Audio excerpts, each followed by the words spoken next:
දූෂණ චෝදනාවක් සම්බන්ධයෙන් හිටපු දීවරවරාය නීතික සංස්ථාවේ සභාපති උපාලි ලීනගේ මහතා අත්අඩංගුවට ගැනීමෙන් පසුව හිටපු අමාත්‍ය රාජිත සේනාරත්න මහතාවද සැකකරුවෙකු ලෙස නම් කර අත්අඩංගුවට ගැනීමට සූදානමක් පවතිනවා.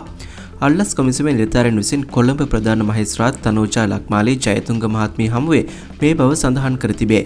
ඔවුන් ප්‍රකාශ කර ඇත්තේ මෙම දූෂණ චෝදනාවට අදාළව එවකට විෂයභාර අමාත්‍යවරයා ලෙස කටයුතු කළ රාජිත සේනාරත්න මහතාව සැකකරුවෙකු ලෙස නම් කර අත්අඩංගුවට ගැනීමට නියමිත බවයි. දූෂණ චෝදනාව මත අත්අඩංගුවටගත් උපාලි ලීනගේ මහතා අධිකරණයට ඉදිරිපත් කිරීමෙන් පසුව ඇප මත මුදා හැරීමට නියෝග කර තිබෙනවා.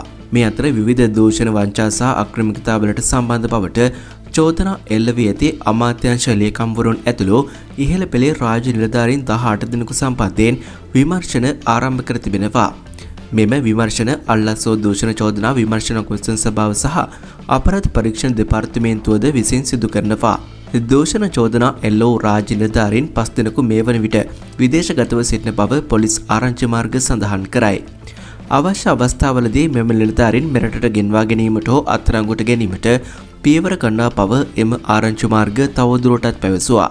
දේශපාලඥයන්ට දූෂණ සහ අක්‍රමිකතා සිදු කිරීමට ආධාර අනුබල දුන් බවට චෝදනා එල්ලවන මෙම රාජ්‍ය නිලධාරීන්ද එම අක්‍රමිකතා වලින් වාසි ලබාගෙන ඇති බව විමර්ශන කණ්ඩායම් පවසයි.